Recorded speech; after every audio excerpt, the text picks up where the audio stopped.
you think of Joe Nathan today? Did you guys look at him? Yeah, I mean, Joe, he looked great the other day too, and he threw less pitches today, but they were sharper, and so ball's coming out good, coming out firm, especially so early. His slider looked pretty good. I mean, he looked like Joe Nathan. So, like I said, I've been knowing Joe a long time, and Mike Maddox knows Joe as well as I do, and so Mike liked what he saw too.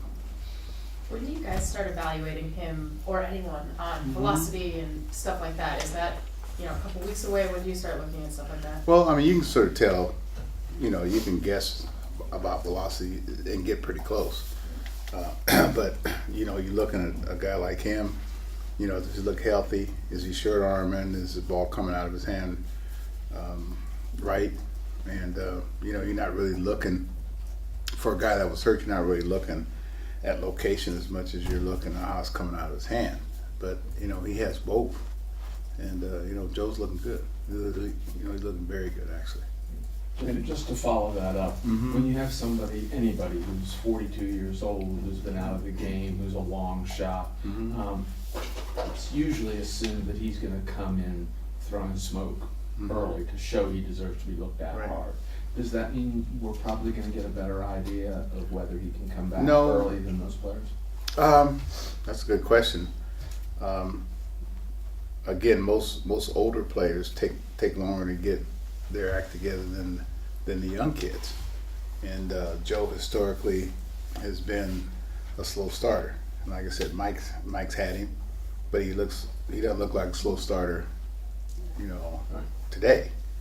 And everybody keeps talking about he's 42 years old, but he doesn't have a 42-year-old arm since he's been operated on a couple times, and he certainly doesn't have a 42-year-old body. I think we make too much of age, and a lot of times when you're out of the game, I've known some guys that are healthier and better players, because they've had a chance to heal naturally versus, using machines and prods and all kind of stuff. And so, the time off has probably, helped Joe, as much as anything. And again, like I said, everybody makes 42 years old is not the same 42-year-old of the past because of modern medicine, because of nutrition, because of training, for a number of reasons. Like I used, the guys yesterday in the NBA. I mean, how many guys would have been able to play in the NBA at 42 years old? How many guys would have been able to play like Tom Brady at 40 years old? He'd have been all broken up and washed up by that time. So it's a new time, a new day, I think, because of modern medicine and nutrition. How did your relationship with Bryce change from when you first met him and dealt with him last spring to where you guys are now? Well, I didn't know him. When you're around a person every day, you get to know him. You get to, see some growth. I'm sure there was some apprehension, on the players' end that didn't know me, but I came here with a certain reputation that certain guys, had talked about and preceded me before I got here. And like I said,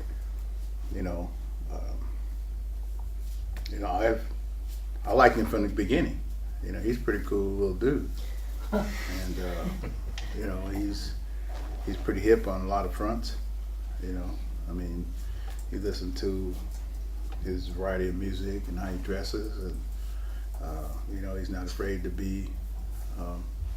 Bryce, I think he knows himself probably better than most 23-year-olds do, and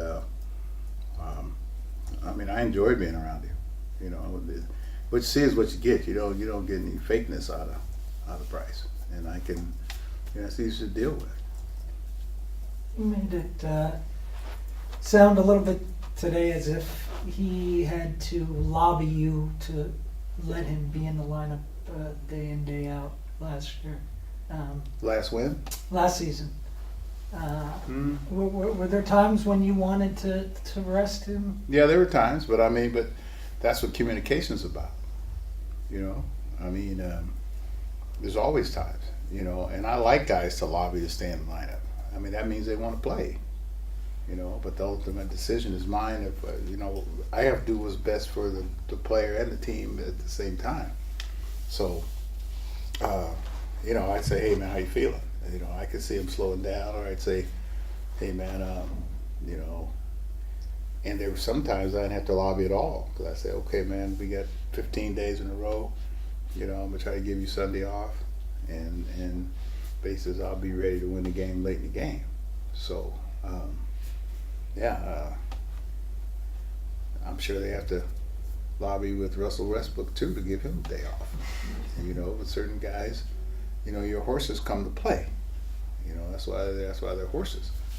And so, no, I haven't had any trouble with Bryce. I mean, he's very easy to get along with, and he's very respectful.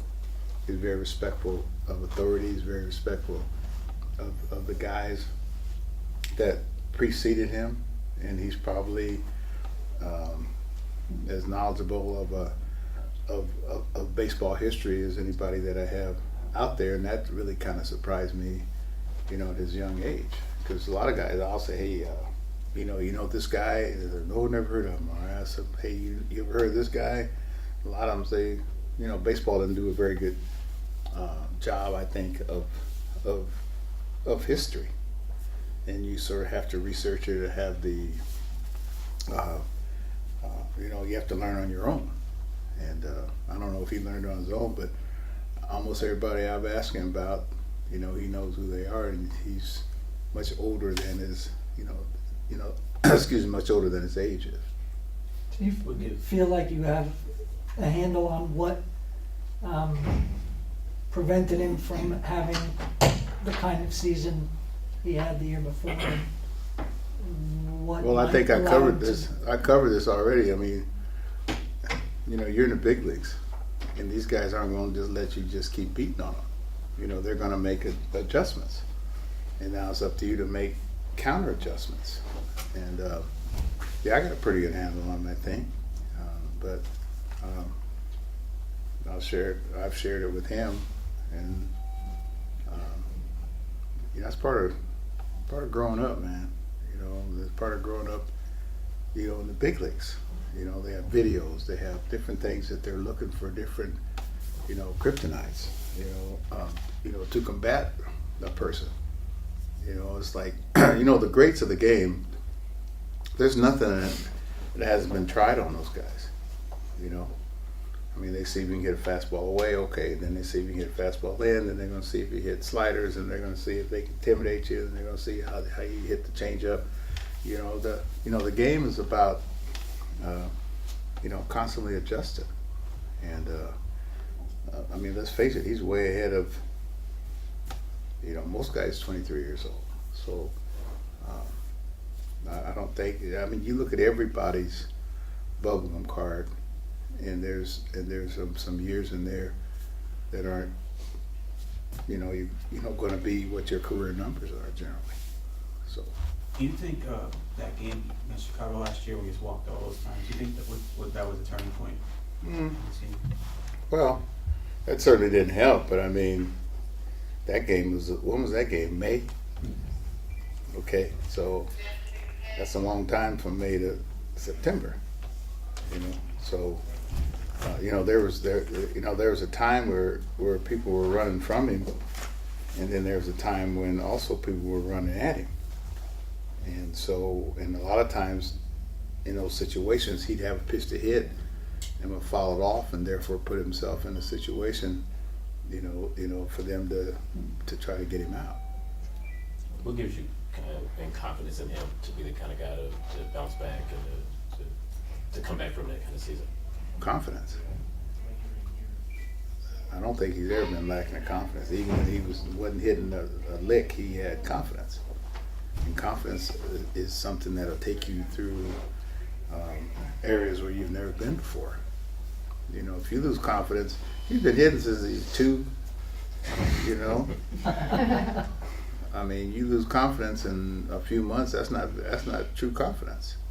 So no, I'm not worried about Bryce. I think he, he'll learn from it, and And when he's in that situation again of getting in the hole, he'll know how to get out of that hole, a lot quicker.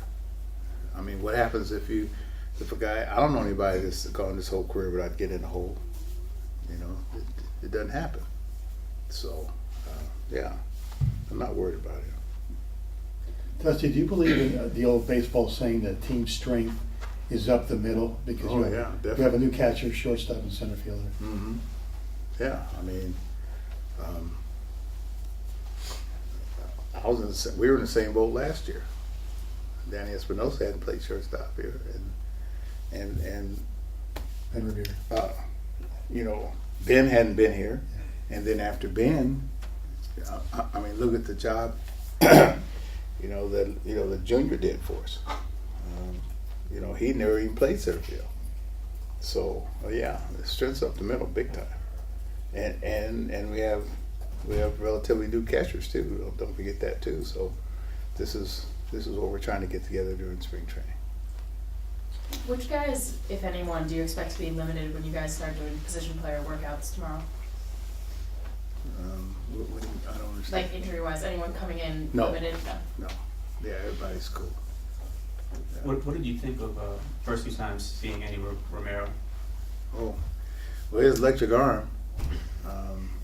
I heard he was a guy that we had coveted, before we got Rivero. They wouldn't give us, Romero. I heard. I wasn't here, but I heard we wanted, Romero first and then Rivero second, and they didn't want to give up Romero, and they ended up trading us Rivero.